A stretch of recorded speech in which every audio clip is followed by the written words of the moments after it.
കുറച്ച് ദിവസങ്ങൾക്ക് മുൻപായിരുന്നു വിജയും മുൻ ഭാര്യയായിരുന്ന സംഗീതയും വീണ്ടും ഒന്നിച്ചു എന്നൊക്കെ പറഞ്ഞുകൊണ്ട് സോഷ്യൽ മീഡിയ പേജുകളിലൂടെ വാർത്തകൾ പുറത്തു വന്നത്. തൊട്ടു പിന്നാലെ ഇതിലെ സത്യാവസ്ഥകൾ തിരക്കിക്കൊണ്ടും നിരവധി പേരെത്തിയിരുന്നു. വിജയ് മുഖ്യമന്ത്രിയാകുന്നതിന് മുൻപ് തന്നെ സംഗീതയുമായി വേർപിരിഞ്ഞു എന്നുള്ള വാർത്തകൾ സോഷ്യൽ മീഡിയയിലൂടെ പുറത്തുവരികയും അത് സത്യമാണെന്ന് തെളിയുകയും ചെയ്തു. എന്നാൽ ഈ അടുത്തിടെയാണ് വിജയും തൃഷയും പ്രണയത്തിലാണ് എന്ന് തോന്നിക്കുന്ന രീതിയിലുള്ള വാർത്തകളും സോഷ്യൽ മീഡിയയിലൂടെ പുറത്തു വരാൻ ആരംഭിച്ചത്. എന്നാൽ അതിനോടൊപ്പം തന്നെ വിജയും മുൻ ഭാര്യയായിരുന്ന സംഗീതയും വീണ്ടും ഒന്നിക്കുന്നു, സംഗീത ഇപ്പോൾ ചെന്നൈയിൽ തന്നെ ഉണ്ട് എന്നുമൊക്കെ വാർത്തകൾ പുറത്തു വന്നത്. എന്നാൽ ഇപ്പോഴത്തെ പ്രേക്ഷകർക്ക് അതിനൊരു ഉത്തരം ലഭിച്ചിരിക്കുകയാണ്. ഇക്കഴിഞ്ഞ ദിവസമായിരുന്നു വിജയുടെ പിറന്നാൾ ദിനം. എല്ലാ വർഷവും വിജയുടെ പിറന്നാൾക്ക് തൃശ്യ ആശംസകൾ അറിയിച്ചുകൊണ്ട് എത്താറുണ്ട്.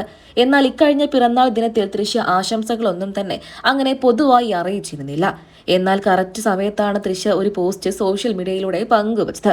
തൃശ്യയും വിജയും നിരവധി കേക്കുകൾക്ക് മുൻപിൽ നിന്നുകൊണ്ടുള്ള ചിത്രമായിരുന്നു താരം തന്റെ സോഷ്യൽ മീഡിയ പേജുകളിലൂടെ പങ്കുവച്ചത്.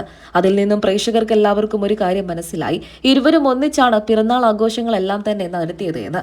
അതിനോടൊപ്പം തന്നെ സംഗീതയുമായി വിജയ് ഇപ്പോഴും പിരിഞ്ഞാണ് താമസമെന്നും ഇരുവരും ഒന്നിച്ചിരുന്നു എന്നുണ്ടെങ്കിൽ ഉറപ്പായിട്ടും തൃശ്യ ഒരിക്കൽ പോലും വിജയുടെ ചിത്രങ്ങൾ പങ്കുവെക്കില്ല എന്നും സംഗീതയ്ക്കും മക്കൾക്കും ഒപ്പമുള്ള വിശേഷങ്ങളായിരിക്കും വിജയ് പങ്കുവെക്കുക എന്നും തന്നെയാണ് പ്രേക്ഷകരെല്ലാവരും പറയുന്നത്. എന്തൊക്കെയായാലും തൃശ്യയും വിജയും പിറന്നാൾ ദിനത്തിലെടുത്ത ചിത്രങ്ങൾ മണിക്കൂറുകൾക്കകം കൊണ്ട് തന്നെ സോഷ്യൽ മീഡിയ കത്തിച്ചു എന്ന് വേണമെങ്കിൽ പറയാം. തൊട്ടു പിന്നാലെ നിരവധി പേരായിരുന്നു ഇത് കാണുമ്പോൾ സംഗീതയ്ക്ക് എത്രത്തോളം സങ്കടം ഉണ്ടാകുമെന്നും ഇരുവരും വീണ്ടും ഒന്നിച്ചെന്നൊക്കെ പറഞ്ഞുകൊണ്ട് പുറത്തു വന്ന വാർത്തകളൊക്കെ തന്നെയും വ്യാജമാണെന്നും സംഗീതയും വിജയും പിരിഞ്ഞു തന്നെയാണ് താമസമെന്നും തൃശ്യയും വിജയും തമ്മിൽ എന്താണ് ബന്ധമെന്നൊക്കെ തന്നെയും ചോദിച്ചുകൊണ്ടും രംഗത്തെത്തിയത്. നിങ്ങൾക്ക് വിജയ് തൃശ്യയാണോ അതോ സംഗീത വിജയിയാണോ ഇഷ്ടം? അഭിപ്രായങ്ങൾ പറയാൻ മറക്കരുത്.